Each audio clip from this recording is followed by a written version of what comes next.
दैवीय संहिता उत्तरखंड।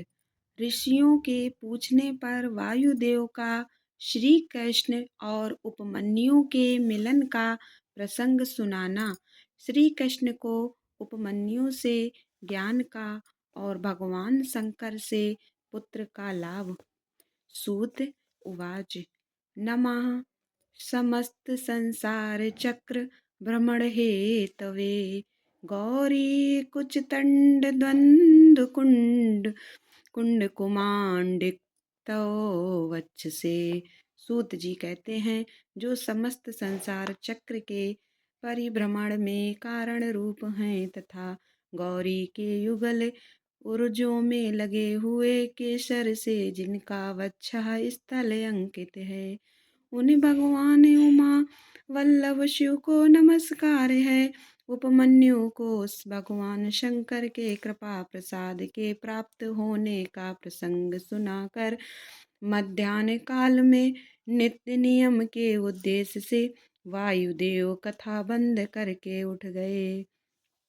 तब नैमिषारण्य निवासी अन्य ऋषि भी अब अमुक बात पूछनी है ऐसा निश्चय करके उठे और प्रतिदिन की भांति अपना तात्कालिक नित्य कर्म पूरा करके भगवान वामदेव को आया देख फिर आकर उनके पास बैठ गए। नियम समाप्त होने पर जब आकाश जन्मा वायुदेव नियमों की सभा में अपने लिए निश्चित उत्तम आसन पर विराजमान हो गए, सुखपूर्वक बैठ गए। तब वे लोक वंदित पवन देव परमेश्वर की स्त्री संपन्न भूमि विभूति का मन ही मन चिंतन करके इस प्रकार बोले। मैं उन सर्वज्ञ और अपराजित महान देव भगवान शंकर की शरण लेता हूँ, जिनकी विभूति इस समस्त चराचर जगत के रूप में फैली हुई है।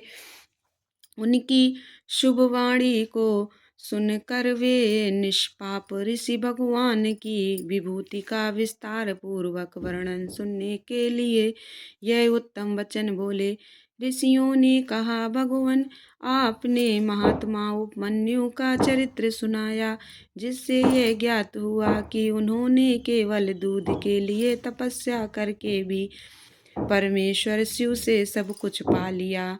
हमने पहले ही सुन रखा है कि अनायास ही महान कर्म करने वाले वसुदेव नंदन भगवान श्री कृष्ण किसी समय धौम्य के बड़े भाई उपमन्यु से मिले थे और उनकी प्रेरणा से पशुपत व्रत का अनुष्ठान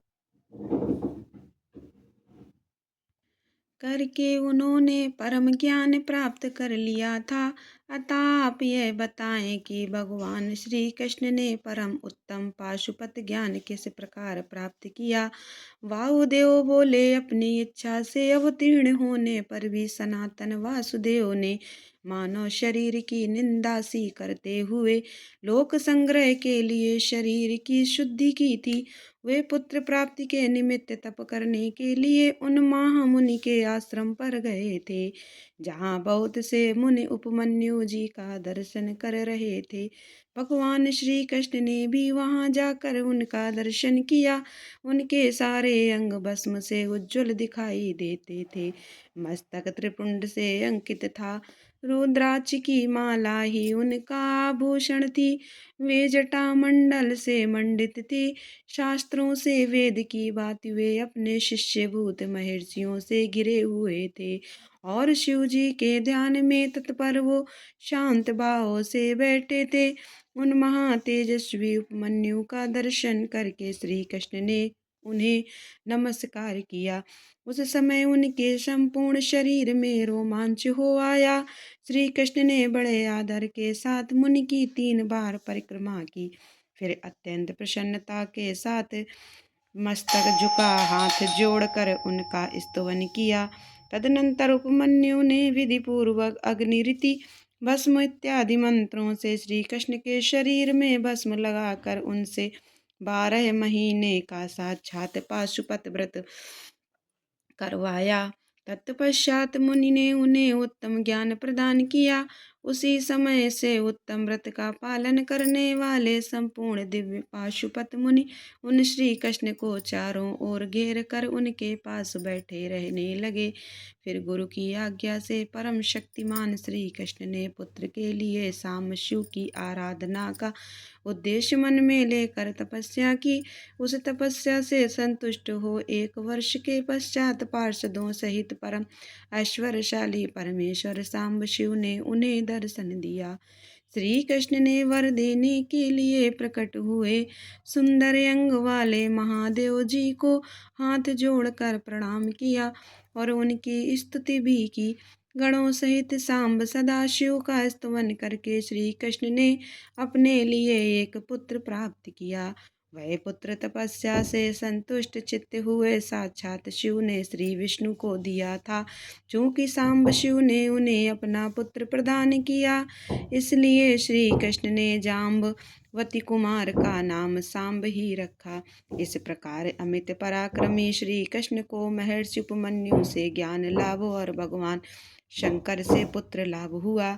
इस प्रकार यह सब प्रसंग मैंने पूरा पूरा कह सुनाया। जो प्रतिदिन इसे कहता सुनता या सुनाता है, वह भगवान श्री कृष्ण का ज्ञान पाकर उन्हीं के साथ आनंदित होता है।